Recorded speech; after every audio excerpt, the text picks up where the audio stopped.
Hidden behind the sacred stone walls of the Vatican lies not only a symbol of faith and power, but also secrets buried for centuries.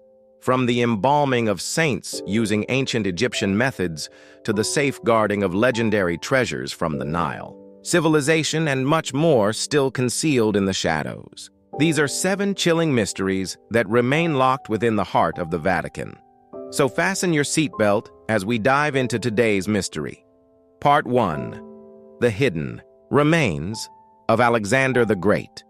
For over 2 millennia, generations have sought answers to one of the greatest mysteries in ancient history, the funeral and final resting place of Alexander the Great. Despite countless searches and hundreds of theories, his tomb has never been found. But according to a strange and audacious hypothesis, the answer may not lie buried beneath the sands of Egypt or among the ruins of Alexandria. Instead, it may be quietly hidden within the heart of Venice, inside a Catholic basilica venerated under the name of a Christian saint. This theory suggests that after Alexander's death in 323 BCE TE, his body was placed in Alexandria, a city that became a pilgrimage site for kings and emperors for centuries. But through the passage of time and waves of historical turmoil, his body was stolen by a Venetian merchant and smuggled to Italy. And in a case of mistaken identity, it was later declared to be the remains of Saint Mark the Evangelist, then enshrined in the Basilica de San Marco in Venice. History is often marked by inexplicable absences, that Alexander's body would vanish entirely from the historical record is difficult for many scholars to accept.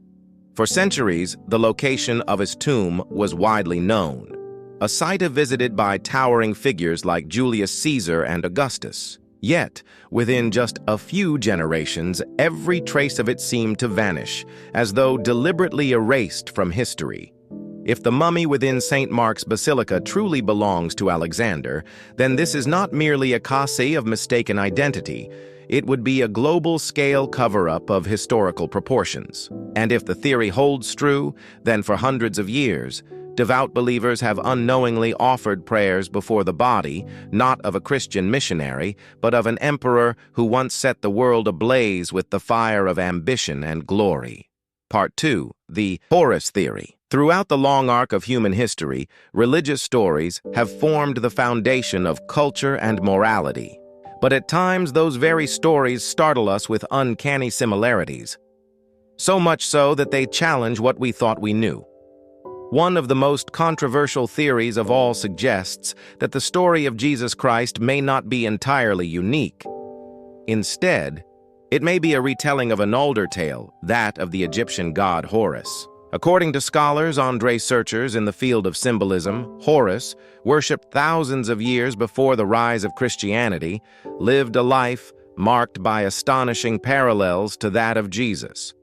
Horus was said to be born of a virgin mother named Merit, an ancient variant of the name Mary. His earthly stepfather was named Seb, which is also the name of an Egyptian deity. Horus was born in a cave. His birth was announced by an angel. A star appeared in the sky, and 3 shepherds came to pay their respects. When Horus reached adulthood, he was baptized in a river. The man who performed the baptism was later executed. Throughout his sacred life, Horus had 12 disciples. He healed the sick, cast out demons, and even raised the dead. And then, as if bound by the rhythm of fate, Horus was betrayed, crucified, buried for 3 days, and resurrected from the dead. If all of that sounds eerily familiar, you are far from alone. The similarities between the Horus myth and the life of Jesus have led many modern researchers to ask the difficult question: are these simply coincidences, or are they deliberate continuations? Ancient stories retold through the lens of a new era. Of course, the traditional academic world, and especially the Church, has rejected this theory outright. Some Egyptian texts suggest that Horus had only 4 disciples, was not born in a cave, and underwent no formal baptism. But even so, the similarities that do exist are enough to compel a deeper inquiry into how religions evolve and how sacred symbols are reborn across the millennia. Part 3. The Library of Alexandria. In a golden moment of ancient civilization, nestled between the white stone roads of Alexandria, there once stood what many believed to be the greatest repository of knowledge humanity had ever created. It was the Library of Alexandria. Legend holds that the library was founded in the 3rd century BCE during the reign of the Tmic dynasty. Scholars from across the known world, Babylon, India, Greece, Persia, gathered here to study, teach, and preserve hundreds of thousands of manuscripts recording everything from astronomy to medicine, from philosophy to mechanics, from history to poetry. With more than 400,000 scrolls, it was once regarded as the very heart of human intellect.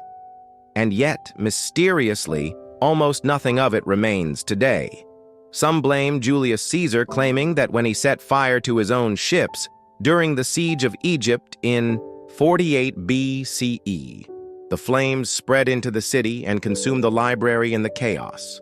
Others believe religious extremists destroyed the library, viewing ancient knowledge as heretical. Still, another theory proposes that the library was not destroyed in a single catastrophe at all, but rather slowly dismantled, deliberately, by those who sought to control the sum of human understanding. Among the whispered accounts passed down through the ages, there is one hypothesis that stands apart. It suggests that some of the most precious scrolls, works on ancient medicine, cosmic philosophy, and maps of yet undiscovered continents were never destroyed. Instead, they were secretly relocated to Europe, eventually finding their way into the sealed archives of the Vatican. The Vatican has never confirmed nor denied this, but those who've studied its fabled repository know that there are hidden rooms, heavily guarded, containing manuscripts from the medieval and Renaissance eras and possibly from even further back in time. Part 4. The Egyptian Museum of Pope Gregory. In 1839, during a time when Europe remained enthralled by the legacy of ancient Egyptian civilization, Pope Gregory V, the 16th, established one of the most unique museums in the world, the Gregorian Egyptian Museum, nestled deep within the walls of the Vatican. There within sacred halls stand 9 galleries filled with Egyptian relics, statues of deities, stone steles inscribed with hieroglyphs, and mummies aged by the passage of time. But one question has lingered in the minds of many. How did the treasures of a civilization located thousands of miles from Rome come tourside in a museum of the Holy See? The answer is one that makes many uncomfortable. They were spoils of conquest and domination. The origins of this vast collection trace back to Apravit, archive once the personal study of Pope Pius II inside the Lateran Palace. But the story truly begins after 31 BCE, when the Roman Empire defeated the alliance of Mark Antony and Queen Cleopatra at the Battle of Actium. From that moment on, the remnants of Egyptian civilization were taken by the Romans as trophies of war. Statues of gods, sacred mummies, stone columns, all were repurposed as extravagant decorations for the Roman elite. When the Gregorian Museum opened to the public in the 19th century, many viewed it as a noble step toward sharing knowledge and preserving history.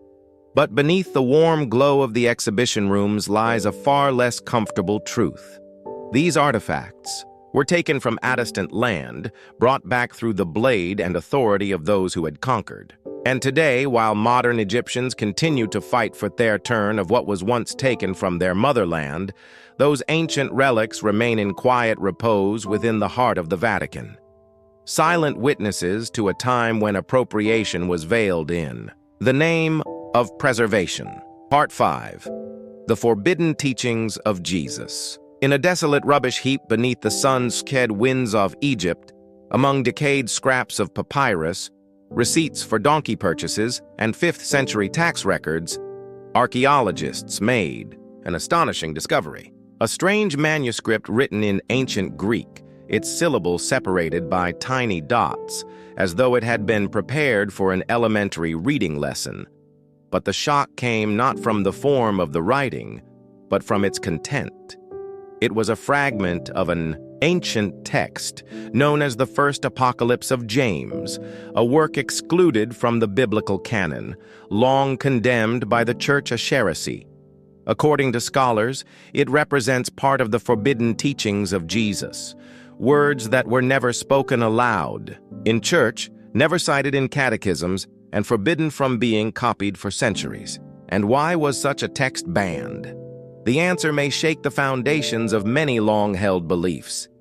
Because in this apocalyptic vision, the world is portrayed not as a divine creation, but as a prison crafted by a false god, a powerful being who is not the Father of light, but rather a deceiver who forged the material world to imprison the human soul. It is a worldview that challenges the very cornerstone of Orthodox doctrine, a vision so radical it condemned the manuscript to generations of suppression. Part 6. 2 Fake Mummies in the Vatican. Deep within the Vatican lies a quiet chamber housing 2 preserved forms solemnly displayed beneath protective glass. For centuries, they were believed to be ancient mummies, evidence of the Church's fascination with the mystical civilization of Egypt. It was long accepted that these were the remains of individuals who had lived thousands of years ago. But during a recent scientific examination conducted by researchers from the Smithsonian Institution, the truth emerged, and it was far from what anyone had expected. When experts analyzed the DNA from bone fragments still encased within the linen wrappings, they uncovered an astonishing fact. These mummies did not originate from ancient Egypt at all. Instead, they were the remains of a man and a woman who had lived during the Middle Ages, only about 500 years ago, a time when Europe was undergoing profound shifts in religion, war, and plague. This revelation sparked an unsettling question. Who had done this, and for what purpose? The answer may lie in a strange cultural fever that gripped 19th century Europe, a period swept up in mummy mania, a phenomenon in which mummies became prized possessions, displayed in museums, aristocratic drawing rooms, and even ground into powder for use as so-called medicine. In this climate, the demand for mummies surged to such a degree that some individuals were willing to fabricate ancient deaths just to satisfy the peculiar desires of the powerful and the pious, and the Vatican, perhaps unknowingly, became the custodian of 2 such forgeries. Part 7. When Saints Do Not Decay. In Catholic tradition, the incorruptibility of a body after death has long been seen as a potential sign of absolute holiness. In earlier centuries, such a phenomenon was considered nothing short of miraculous. But inside the Vatican, a more sobering reality has gradually come to light. Many of the saints whose bodies remain preserved owe their condition not to divine intervention, but to the intentional use of mummification techniques, methods inspired directly by the ancient Egyptian burial rites. One of the most striking examples is the body of Pope John XXIII, who died in 1963. More than half a century has passed, and yet when one gazes upon his remains, resting in a glass coffin inside the Vatican, it is difficult not to be astonished. He appears almost untouched by time, as though peacefully asleep in a sacred slumber. According to many experts, his preservation is the result of modern embalming procedures carried out discreetly by the Vatican over many years. Between 1975 and 2008, a secret group of specialists within the Vatican is believed to have embalmed at least 31 saints and prominent church figures. This is not speculation. It is a documented fact, though the Vatican has never openly discussed the practice in depth. However, not every attempt was a success. When Pope Pius XII died in 1958, his body was embalmed in a manner meant to emulate the burial of Jesus Christ. Wrapped in linen and sealed within an enclosed space, his body was intended to remain intact. But their result was a catastrophic failure. The corpse emitted a foul odor. A guard reportedly fainted from the stench, and the Pope's nose deteriorated to the point of detachment. Even so, the Vatican has continued to uphold the concept of the incorrupt body, whether achieved by natural means or artificial ones. For some, this is the highest form of reverence. But for others, it raises a troubling question. Does manipulating nature to manufacture a symbol of the miraculous ultimately betray the very spirit of faith it seeks to honor? If what you've just heard made you pause and reflect on the buried mysteries of history, don't hesitate to share your thoughts in the comments below. And if you'd like to continue this journey with us, exploring hidden truths and untold stories, be sure to subscribe and turn on the notification bell. We'll see you in the next story.